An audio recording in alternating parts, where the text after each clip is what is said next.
Okay, hey, all right, and welcome to all in today's The Hindu newspaper discussion. Now daily के basis पर हम page wise discussion करते हैं और हर एक पेज से जो भी इंपॉर्टेंट न्यूज़ रहेगी उसको हम नोट्स के फॉर्म में आपको अवेलेबल करवाएंगे। UPSC, GS1, GS2 prelims as well as mains. इसके साथ साथ जो स्टेट पीसीएस के जितने भी एग्ज़ाम होते हैं उसके बेसिस पे भी आप ये पढ़ सकते हैं। देखिए, आज है 5 फरवरी और आज इम्पोर्टेंट एडिटोरियल्स का सेक्शन नहीं आता, बट इम्पोर्टेंट न्यूज़पेपर की जो नोट्स होंगे प्लस साइंस एंड टेक्नोलॉजी के नोट्स हम कर लेंगे। सभी नोट्स आपको फ्री में मिलते हैं, वो टेलीग्राम चैनल डिस्क्रिप्शन बॉक्स में दिया गया है, उसको डाउनलोड करेंगे तो आपको ये शो होगा। मैं आपको शो कर देता हूँ। आपको ये वाला टेलीग्राम ग्रुप सर्च बॉक्स में टाइप करना है और यहाँ पर पंकज बोरा ऑफिशियल टाइप करना है। ठीक है, ये पब्लिक ग्रुप है तो आप कोई भी इसे ज्वाइन कर सकते हैं। 5 फरवरी के 4 फरवरी के सभी नोट्स हम इसी ग्रुप में शेयर कर देते हैं, तो आप इसको फ्री में ज्वाइन कर सकते हैं। तो चलिए पेज वाइज हम डिस्कशन करते हैं। अदानी ग्रुप का वही चल रहा है। मैं पूरी स्टोरी आपको एक साथ मगअप करके दे देता हूँ। सबसे पहला क्या है, 24 जनवरी को हिंडनबर्ग रिपोर्ट आती है और वो ये कहती है कि जो अडानी ग्रुप है वो स्टॉक का मैनिपुलेशन कर रहा है। 24 जनवरी के बाद से अडानी के जो शेयर होते हैं वो धीरे धीरे घटने लग जाते हैं। अब बात यहाँ तक पहुँच जाती है कि जो हमारी सेंट्रल बैंक है, इंडिया की सेंट्रल बैंक है, रिजर्व बैंक ऑफ इंडिया, वो कहती है कि अडानी के शेयर को क्या करना पड़ेगा, इंस्पेक्शन करना पड़ेगा। जब वो चेक किया जाता है तो overall even RBI and state bank of India, जो बड़े 2 बैंक हैं भारत के, उन्होंने ये बोला कि अडानी शेयर का मैनिपुलेशन नहीं कर रहा है और कोई जो हमें लोन दिया है उसका भी कोई अभी इश्यू सीरियस कंसर्न नहीं है। राइट, तो अभी फिर से बढ़ने लग गए और अदानी ग्रुप ने अभी एफपीओ रिलीज किया है। आईपीओ और एफपीओ में क्या डिफरेंस होता है वो हम नीचे वाले पेजेस में डिस्कस कर लेंगे। ठीक है, तो ये वाली न्यूज़ है। अभी तक इतना पूरा चला, इसको पढ़ने की ज़रूरत नहीं है। ठीक है, आपको याद होना चाहिए कि हिंडनबर्ग रिपोर्ट क्या थी, वो अदानी से रिलेटेड थी। हिंडनबर्ग रिपोर्ट क्या है, यूएस बेस्ड रिपोर्ट है। जनरली होता क्या है कि ये 10 लोगों का ग्रुप मान के चलो, उन्होंने कंपनी बनाई। अब वो क्या कर रही है, पूरे वर्ल्ड में जितने लोग अमीर हो रहे हैं जल्दी जल्दी, कोई स्टॉक का मैनिपुलेशन तो नहीं कर रहा है, वो सब चेक की जा रही हैं। सेकेंड न्यूज़ आपकी है, वेटरन सिंगर वानी जयराम नो मोर। नाउ वेटरन प्लेबैक सिंगर वानी Jairam who sang over 10,000 song across several all India languages died here on Saturday. She was 77. आपको ये नोट्स बनाने की ज़रूरत नहीं है। ठीक है, ये पूरा हो गया है। साथ ही साथ अब इंश्योरेंस कंपनी क्या कर रही हैं, जितनी भी इंश्योरेंस कंपनी हैं वो टैक्स इवेजन कर रही है या नहीं, ये अडानी ग्रुप के एग्जैक्ट बाद में देखने को मिला। बहुत सारी दूसरी जो कंपनीज में है वो भी टैक्स इवेजन करने में लगी हुई हैं। राइट, नाउ देखिए पहले पेज में आपकी कोई भी जानकारी जो है नोट्स लाइक नहीं है, आपको सिर्फ उसको वर्बली सुनना है। राइट, पर मैं आप लोगों को बता देता हूँ एफपीओ होता क्या है, follow on public offer. FPO, अभी अदानी के ग्रुप ने एफपीओ रिलीज किया। एफपीओ और आईपीओ में डिफरेंस जान लो, ये इकोनॉमिक्स में डायरेक्टली पूछा जाएगा। जनरल स्टडीज पेपर 3 इकोनॉमिक्स में what is the difference between IPO and FPO. IPO क्या होता है, initial public offering. Initial public offering, suppose मैंने एक नई कंपनी बनाई, इनिशियल में सबसे पहली बार जो शेयर हम भेजेंगे, ठीक है, लोगों तक, पब्लिक तक शेयर लिस्ट कराएंगे और सबसे पहले जो लोग खरीदेंगे उन्हें आईपीओ कहते हैं। ऐसे शेयर जो हम पहली बार इश्यू कर रहे होते हैं उसे आईपीओ कहते हैं। सपोज मान के चलो मैंने एक कंपनी बनाई, नई कंपनी है और नई कंपनी के शेयर इश्यू कर दिए, ठीक है, बीएसई में लिस्ट करा के। अब जनरल पब्लिक उन शेयर को खरीदेगी। ये तो हो गया आईपीओ, जब हम पहली बार कभी शेयर इश्यू करते हैं। अब कंपनी ऑलरेडी बन चुकी है, 10 साल हो चुके हैं, 20 साल हो चुके हैं, उसके बाद कंपनी जब दोबारा अपने ही नए शेयर इशू करती है उसे कहते हैं follow on public offer, FPO उसे बोल देते हैं। राइट, चलिए आ जाते हैं पेज नंबर 2 में। पेज नंबर 2 में हमारे काम का क्या है, ये आपका नहीं करना, ये आपका नहीं करना, ये आपका नहीं करना। G20 जो समिट होगी इंडिया में, उसके लिए दिल्ली में जो सिसोदिया जी हैं उन्होंने कहा फाइनेंस मिनिस्टर से कि हमें 927 करोड़ रुपए चाहिए ताकि हम G20 समिट अच्छे से करा सकें। ठीक है, जब होगा हम तब डिटेल में जानेंगे, बट अभी हमारे काम की कोई चीज़ नहीं है। काम की कौन सी चीज़ है मैं आपको शो कर देता हूँ, राइट। ये वही चीज़ें हैं जो नोट्स के फॉर्म में नहीं है। पेज वाइज मैं इसलिए दिखा रहा हूँ ताकि आप लोगों को पता चले कि कौन कौन सी न्यूज़ इग्नोर करनी है, कौन सी न्यूज़ पढ़नी है। जो हमें पढ़नी है सबसे इंपॉर्टेंट ये है, ease of doing business. Ease of doing business क्या है? ईज़ ऑफ डूइंग बिजनेस का मतलब होता है कि कोई कंपनी अगर भारत में इस्टेब्लिश हो रही है तो वो कितने अच्छे से अपना काम कर पाती है, वेदर इन डॉक्यूमेंटेशन, उसको लेबर सप्लाई हो रहे हैं या नहीं, राइट, इलेक्ट्रिसिटी सप्लाई हो रही है या नहीं, और बहुत सारी दूसरी चीज़। मतलब जल्दी से जल्दी अगर कोई फ्रांस का बंदा भारत में आता है, एक कंपनी खड़ी करता है, अगर उसे यहाँ पर जितने दिन लग रहे हैं एक कंपनी बनाने में, उसी को कहते हैं ईज़ ऑफ डूइंग बिजनेस। अगर आप फॉरेन कंट्रीज़ में जाएंगे, यूरोपियन कंट्रीज़ में जाएंगे, तो वहाँ बिजनेस करना बहुत ज़्यादा सिंपल है। इवन 5 दिन में आप अपनी कंपनी को लिस्ट भी करा सकते हो। बट इंडिया में ऐसा नहीं होता, बहुत सारे मल्टीपल डॉक्यूमेंट पास कराने पड़ते हैं। इसके पीछे का रीज़न बताया है कि ईज़ ऑफ डूइंग बिजनेस इस बार हमारा बहुत तेज़ी से इम्प्रूव हुआ है। इंडिया की रैंक 2014 में 142 थी, नाउ 2022 में इंडिया की रैंक कितनी है? 63, due to insolvency and bankruptcy code. IBC के वजह से किसी को क्या करना है, अगर भारत में कंपनी खोलनी है, इंडियन के बंदे को भी कंपनी खोलनी है, तो वो थोड़ी सी जल्दी खुल सकती है। तो सबसे पहले हम जान लेते हैं IBC, insolvency and bankruptcy code, right. तो सबसे पहले हम टॉपिक के बात करते हैं आईबीसी, यानी कि इंसॉल्वेंसी एंड बैंक्रप्सी। टॉपिक है inclusive growth and issue arising from it. देखिए 2 टर्म है, एक है इंसॉल्वेंसी, एक है बैंक्रप्सी। इंसॉल्वेंसी का मतलब क्या होता है? सपोज एक पर्सन ने लोन लिया सरकार से, बैंक से, और वो रिपे नहीं कर पाया वो लोन, तो उस टर्म को कहेंगे इंसॉल्वेंसी, राइट। बट अगर कोई कोर्ट डिसाइड कर दे, ठीक है, कोर्ट डिसाइड कर दे कि बस ये बंदा बैंकरप्ट हो चुका है, ये रिपे नहीं कर पाएगा, इसकी फाइनेंशियल सिचुएशन उतनी अच्छी नहीं है, या इसका बिजनेस जिसके लिए इसने लोन लिया था वो उतना अच्छा परफॉर्म नहीं कर पा रहा है, तो उसे बैंकरप्सी कहते हैं। तो 2 सिंपल टर्म है, इंसॉल्वेंसी एंड बैंकरप्सी। अब होता क्या है, आईबीसी 2016 में इनेक्ट की गई थी, और आईबीसी एक ऐसी प्रोसेस है जिसमें सरकार ये भी देख रही थी कि किसी ने लोन लिया है, ठीक है, रिपे नहीं कर पा रहा, ठीक है, उसके बाद आईबीसी ये चेक करती है कि क्या इसको थोड़ा सा और लोन देके क्या इसका बिजनेस और अच्छा परफॉर्म हो सकता है, उठ सकता है दोबारा। तो आईबीसी यही करता है। तो अभी मैंने ईज़ ऑफ डूइंग बिजनेस, अब मैं आपको न्यूज़ दिखाता हूँ। तो यहाँ पर देखो ease of doing business mention किया गया है कि ईज़ ऑफ डूइंग बिजनेस जो है वो किससे बड़ा है? इंसॉल्वेंसी एंड बैंक्रप्सी कोड से बड़ा है। आईबीसी का भाई 2016 में। मैंने कहा ईज़ ऑफ डूइंग बिजनेस का मतलब ये होता है कि आप कितनी आसानी से अब इंडिया में अपनी कंपनी खोल सकते हैं, राइट, जो कि 142वीं रैंक से 63 रैंक, जो कि बहुत ज़्यादा इम्प्रूव हुई है, वो आईबीसी की वजह से हुई है।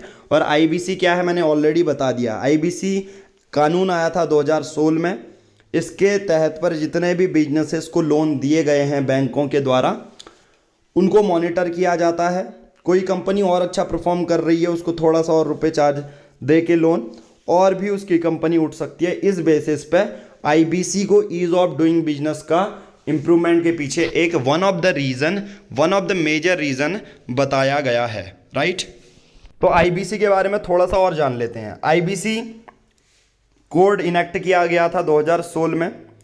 जनरली एक तरह से ये रिजोल्यूशन प्रोसेस है, मतलब जो बिजनेस ने लोन लिया बैंक से, फिर उस बिजनेस का क्या करना है, तो आईबीसी ये डिसाइड करती है। देखो आईबीसी के पास 3 ऑप्शन होते हैं हर एक बिजनेस अगर फेल हो जाता है।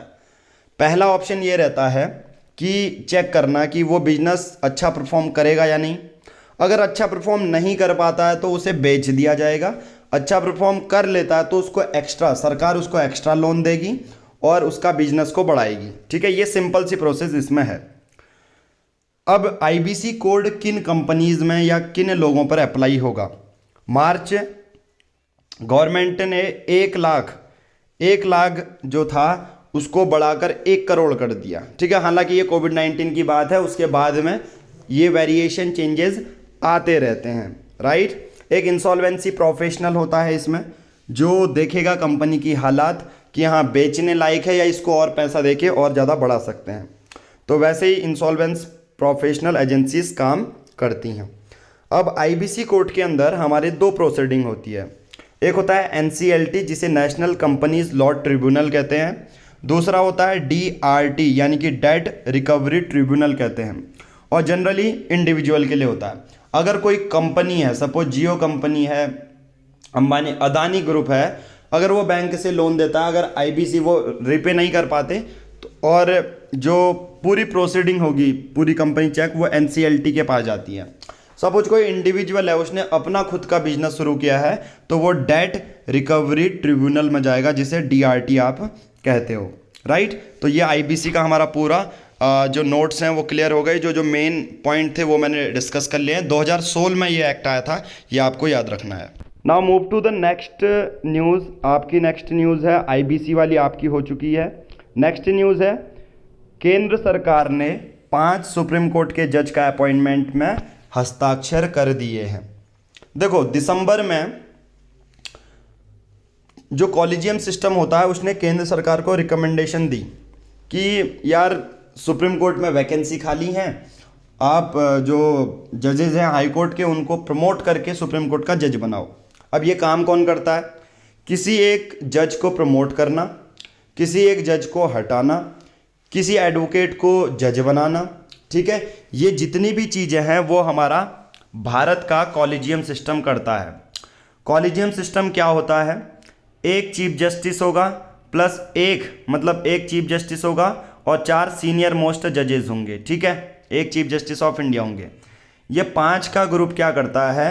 विभिन्न नामों को, जैसे एग्जाम्पल हैं पंकज मित्तल, संजय करोल, पीवी संजय कुमार, ये 5 लोग आपको जो दिख रहे हैं इनका नाम कॉलेजियम सिस्टम ने सजेस्ट किया था कि इनको सुप्रीम कोर्ट का जज बना दो।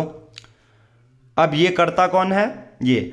अब केंद्र सरकार क्या करती है? उन नामों को देखेगी, फिर एक्सेप्ट करती है या नहीं। तो पहली बार में तो कोई बाउंडेशन नहीं है, बट अगर कॉलेजियम सिस्टम दूसरी बार सरकार को रिकमेंडेशन देता है कि इन जजेस को आपको बनाना है सुप्रीम कोर्ट का जज, ये हाई कोर्ट के जज थे, इनको सुप्रीम कोर्ट का जज बनाना है, तो ये कॉलेजियम सिस्टम ही हमारा करता है। और दूसरी बार अगर नाम भेजती है सुप्रीम कोर्ट तो सरकार को एक्सेप्ट करना ही पड़ता है और उनको अपॉइंट करना ही पड़ता है। देखो यहाँ पर वही बात है कि नोटिफिकेशन तब आया जब सुप्रीम कोर्ट ने बहुत ज़्यादा सरकार में दबाव बनाया। हालांकि पीएमओ ऑफिस तो यही कहता है कि हमने 2 फरवरी को ही इनके नाम पर साइन कर दिया था।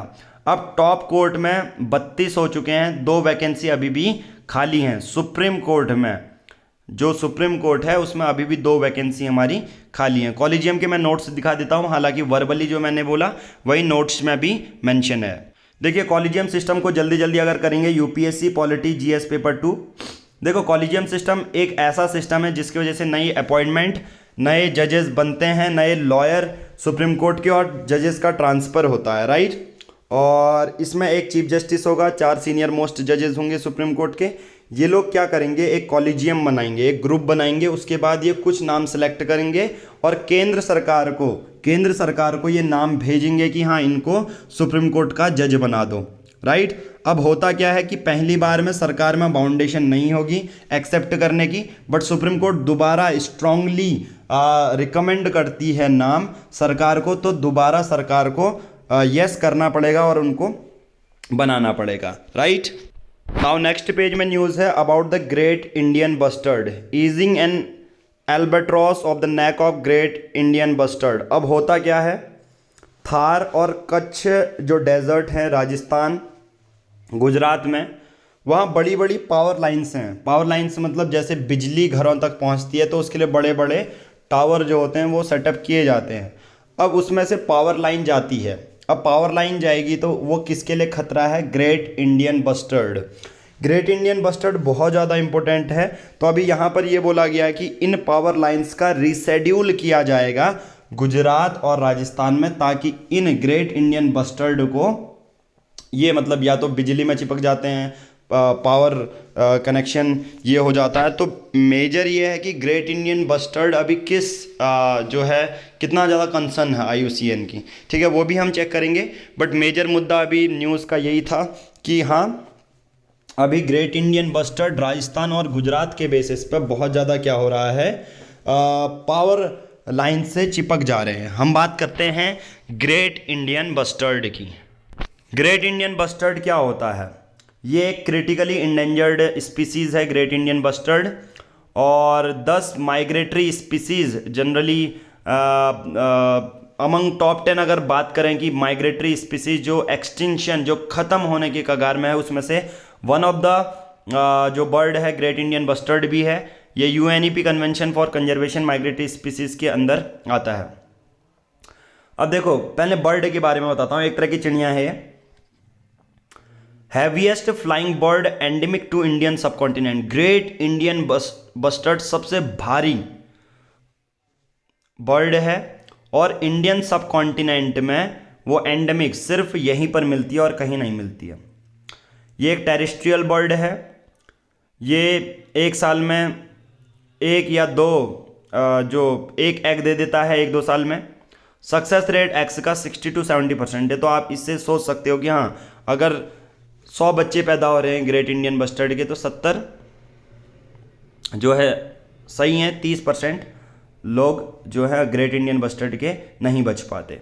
ठीक है, जनरली पोखरान राजस्थान एरिया में आपको ये देखने को मिलते हैं। और प्रोटेक्टेड एरियाज़ के लिस्ट में बताऊं कि ग्रेट इंडियन बस्टर्ड को कहीं पर सुरक्षित करने के लिए स्थान है। Yes, desert national park sanctuary Rajasthan, Rollapadu wildlife sanctuary Andhra Pradesh और Karera wildlife sanctuary Madhya Pradesh. आपको ये 3 वाइल्ड लाइफ सेंचुरी याद कर लेनी है क्योंकि ये ग्रेट इंडियन बस्टर्ड से रिलेटेड है। डेजर्ट नेशनल, अब डेजर्ट तो कहाँ होगा? राजस्थान में ही होगा। रोलापड्डू कौन होगा? जो अंधा है। ये ट्रिक होती हैं, ठीक है, ये ट्रिक होंगी। रोएगा कौन? जो अंधा होगा, Andhra Pradesh. Right, Karera wildlife sanctuary Madhya Pradesh. ये ऐसे याद रखना कि हमने करेला खाया था मध्य प्रदेश में। ठीक है, जनरली कंजर्वेशन स्टेटस बात करते हैं। 1994 में ग्रेट इंडियन बस्टर्ड को लिस्ट किया था as a endangered species IUCN की लिस्ट में। 2011 तक इसकी जो पॉपुलेशन है वो धीरे धीरे डिक्लाइन होने लगी और एस्टिमेट 50 से लेकर 250 मैच्योर बर्ड्स ही अभी तक बची हैं और जनरली यहाँ पर राजस्थान में है। तो एक तो हो गया डेजर्ट, वो राजस्थान में है जहाँ ग्रेट इंडियन बस्टर्ड को प्रोटेक्ट किया जाता है। दूसरा है रोलापादू आंध्र प्रदेश में और करेरा वाइल्ड लाइफ सेंचुरी है मध्य प्रदेश में। अब यह है पेज नंबर 7। तो ग्रेट इंडियन बस्टर्ड का हमने देख लिया। वही चीज़ें दे रखी है कि जो हाई वोल्टेज है वो was one of the reason जिसकी वजह से ग्रेट इंडियन बस्टर्ड को और ज़्यादा नुकसान हो रहा है। अग्निवीर जो एग्ज़ाम होंगे अब से, उसको ऑनलाइन भी सबसे पहले करवाया जाएगा। राइट, नेक्स्ट है सबसे इम्पोर्टेंट मेंस के लिए। अगर आप मेंस के टॉपिक लिखते हैं तो आप लिख सकते हैं कि एक ट्राइलेटरल इनिशिएटिव लिया गया 3 देशों के द्वारा, जिसमें भारत है, यूनाइटेड अरब एमाराइट्स है यानी कि यूएई जिसे आप दुबई भी कहते हैं, और है फ्रांस। तीनों लोगों ने ही ज्वाइन किया एक ट्राइलेटरल इनिशिएटिव क्लीन एनर्जी के लिए, जिसमें इंडियन ओशियन रीजन में फोकस किया जाएगा ताकि न्यूक्लियर एनर्जी पर भी फोकस किया जाए जो कि एक क्लीन एनर्जी है जिसमें कम से कम कार्बन का एमिशन हो सके। ज़्यादा से ज़्यादा सोलर एनर्जी और न्यूक्लियर एनर्जी पर ये तीनों ही देश फोकस करेंगे। इससे ज़्यादा आपको ज़्यादा लिखने की ज़रूरत नहीं है, यही सबसे ज़्यादा इम्पोर्टेंट है। ठीक है, एक रिपोर्ट है आईसी जिसे all India survey of higher education. ये रिपोर्ट मैं हमेशा बताते हुए आया हूँ, ये पहले भी आई हुई थी। इस रिपोर्ट के अनुसार क्या है? इस रिपोर्ट के अनुसार तेलंगाना और केरल और वेस्ट बंगाल ऐसे 3 राज्य हैं जहां मुस्लिम स्टूडेंट ने सबसे ज़्यादा इनरोल किया है। राइट, अब ये हायर एजुकेशन वाला होता है। हायर एजुकेशन मतलब 12th के बाद आप बीएससी बीए ये सब करते हो। तो उत्तर प्रदेश में अगर आप देखोगे तो -16.3 का है, बिहार में -6.2 का है। मंडल इनरोलमेंट इन लैक्स है और परसेंटेज में कौन घटा है? ठीक है, तो केरल देखो, केरल में सबसे ज़्यादा मुस्लिम स्टूडेंट का इनरोलमेंट हुआ है। ये छोटी सी एक वो भी है। अब आप कहोगे यार सर हिंदू मुस्लिम क्यों बता रहे हो? बहुत इंपॉर्टेंट है। आईसी की इससे पहले एक रिपोर्ट आई थी, all India survey on higher education में एक रिपोर्ट आई थी। उसके अकॉर्डिंग जो हमारे वल्नरेबल सेक्शन, अदर बैकवर्ड जो सेक्शन है सोसाइटी के, एससी और एसटी लोग हैं, वो जनरली क्या हायर एजुकेशन में उतना इनरोलमेंट रेशियो कम होता है, इसलिए आईसी रिपोर्ट इन लोगों के लिए पब्लिश करते रहती है। राइट। तो Kerala, Telangana, West Bengal one of the best state देखने को मिल रहे हैं जहाँ पर हायर एजुकेशन में मुस्लिम का एनरोलमेंट बड़ा है। अब बात करते हैं कुछ वर्ल्ड लेवल की न्यूज़ में। देखो अभी हुआ क्या, यूएस के जो सेक्रेटरी जनरल थे, अब जब यूएसए में देखा गया कि एक स्पाई बैलून उड़ के आ रहा है, तो उन्होंने सेक्रेटरी जनरल ने अपनी जो विजिट है चाइना में वो कैंसिल कर दी। ठीक है, चाइना ये बोल रहा है कि नहीं ये कोई वो नहीं था इशू, पर यूएस ने डिटेक्ट करा है, राइट। तो अभी यूएस और चाइना का जो है ऐसा इशू चल रहा है, कंट्रोवर्सी चल रही है। सेकंड बात है, पाकिस्तान में जो मॉस्क है वहाँ पर तालिबान का एक सुसाइड बॉम्बर आया और उसने मॉस्क में ब्लास्ट कर दिया।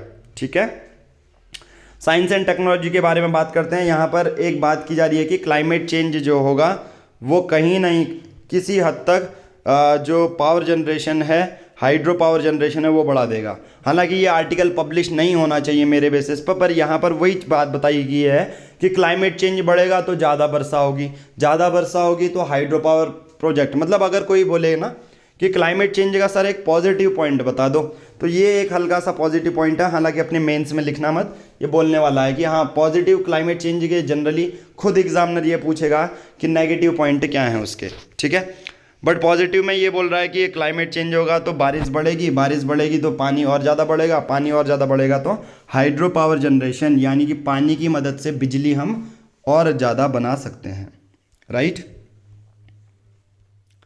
नेक्स्ट है फ्रिक्वेंटली आस्क्ड क्वेश्चन का लास्ट टॉपिक, और इसमें अदानी ग्रुप वाला मैं ऑलरेडी एक्सप्लेन कर चुका हूँ कि एफपीओ उन्होंने रिलीज किया, यानी कि दोबारा से आप उनके शेयर खरीद सकते हैं। बट मैं बात करूँगा आज सबसे इम्पोर्टेंट साइंस एफएक्यू में मैंग्रोव्स के बारे में। इस बार के यूनियन बजट 2023-2024 ने अप्रूव किया एक इनिशिएटिव मैंग्रोव प्लांटेशन का, जो एक स्कीम है जिसे मिस्टी बोला जाता है, mangrove initiative for shoreline habitats and tangible incomes.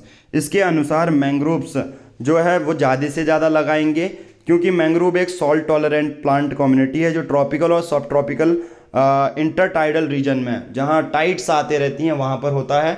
अगर आप वीडियो देखना चाहते हैं तो वो भी देख सकते हैं कि जो अगर कहीं पर मैंग्रोव लग गया तो मान के चलो बहुत बड़ी जो डिजास्टर है सुनामी, उसको भी रोक सकता है। इंडियन ओशियन में जब सुनामी आई थी 2004 के वर्ष में, मैंग्रोव एक ऐसा ही पौधा था जिसने आधे से ज़्यादा जो डिस्ट्रक्शन होने से बचा दिया। स्टेट ऑफ वर्ल्ड मैंग्रोव्स 2022 की रिपोर्ट कहती है by Global Mangrove Alliance puts the total mangrove cover of world 1,47,000 square kilometre है, राइट। और ज़्यादा से ज़्यादा मैंग्रोव लगाने से क्या होगा, जो बड़े बड़े डिजास्टर हैं वो रुक सकते हैं, राइट। और क्या है, बिजनेस वाले पेज में फीजल डेफिशिएट है, राइट। जितना कमा नहीं रहे उससे ज़्यादा खर्चा हो जा रहा है, तो ये फीजल डेफिशिएट होता है, राइट। तो आई थिंक हम आपको पूरा न्यूज़पेपर एनालिसिस करवा चुके हैं। आपको नोट्स वहाँ मिल जाएंगे। आज की इस वीडियो में इतना ही। Thank you, have a nice day.